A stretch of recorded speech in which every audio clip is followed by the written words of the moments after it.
Casa Aberta. Ela é un espacio completamente aberto para facer o día.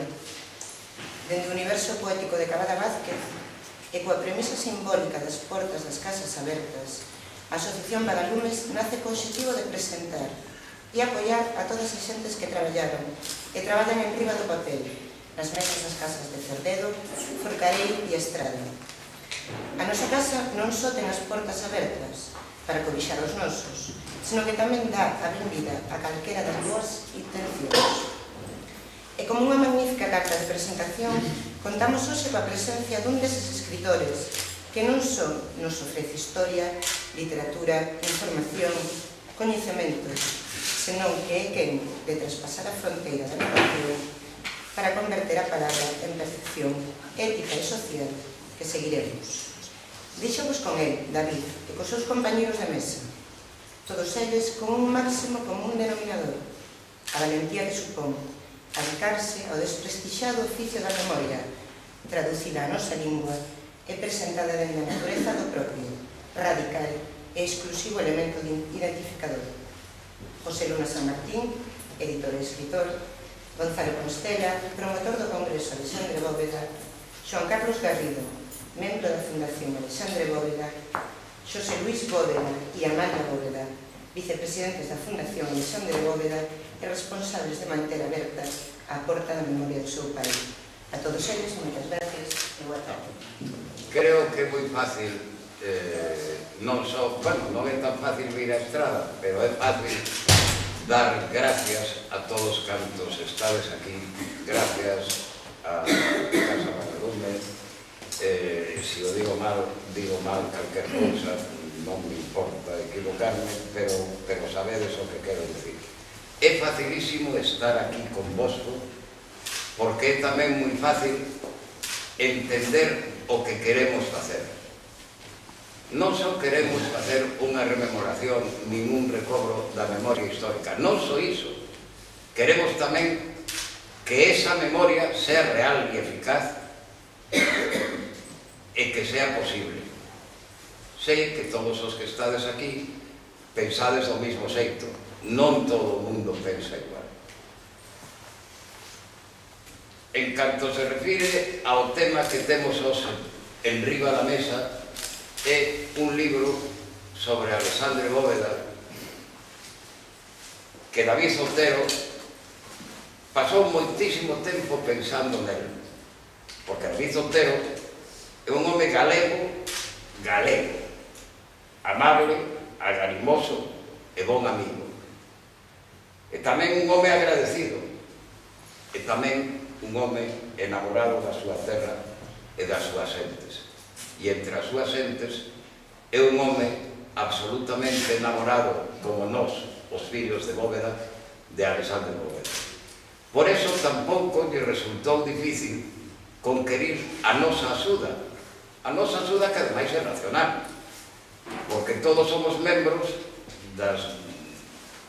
o sea, estamos vinculados por unha serie de razóns que non teño que explicar, pero que sí convén decir. Somos membros ambos os dous da Fundación Castelao, da Fundación Alexandre Bóveda, do Pedrón de Ouro, cada un dentro da súa importancia. É dicir, dentro da importancia do Pedrón, non, sino dentro da importancia que cada un teñamos en esa honrosa institución. El ten grande responsabilidade en casi todos eles. E ten absoluta responsabilidade do libro que hoxe presenta aquí na Estrada. Que para algúns, pois ao mellor é unha sinxeleza, como se fora unha recopilación de dados e tal, pero con unha virtualidade. David conseguiu facer unha compilación de datos que son efectivos. Sabe máis do que escribe, porque sabe que algúns dos autores que cita continuamente cometeron erros e non os quere sinalar, porque os coñecen. Non quere, por suposto, deslegitimar a ninguén, pero se fai eco dos seus coñecimentos, do recoñecimento de todos eles. Topei nada máis 2 defectos na formulación que fai Davide no libro de Alexandre Bóveda. Un é que ten demasiado cariño de cara a todos aqueles que pudemos botarlle unha mano. Demasiado excesivo cariño. Ese é un pequeno defecto que penso que pode ser positivo. E outro, pois é un defecto meramente, posiblemente de tipo tipográfico, donde cando fala recollendo, como a fai magníficamente, porque fai recollendo todos os documentos do Consello que se seguiu, eses consellos de guerra que se facían naqueles tempos, Alexandre Bóveda, pois nomeando ao xuiz instructor, pois os demos de a linotipia que fixeron que Vila Fano se convertira en Vila Jana.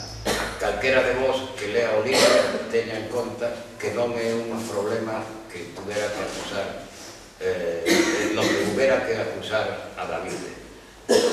É un problema que, xa dixen, son, pois, non topei ningún outro tema. Eu estou profundamente agradecido porque unha persona que ama a todos aqueles que defenden a Galicia e a todos aqueles que fan, que facedes, que fixeron e que seguiremos facendo algo por elas, non hai máis remedio que quererlo, amalo profundamente. Non é raro entón que levaron tempo de facer e de refacer con grande esforzo unha compilación da vida de Bóveda e moi explícitamente da súa morte. Dito isto, eu non teño nada máis que facer que repetir o meu agradecimento ao esforzo do autor e o meu agarimo para todos cantos en nome del estades aquí e representades a verdadeira sombra do nacionalismo e galeguismo en esta terra da Estrada para que tanto agarimo temos a familia de Bóveda. Moitas gracias.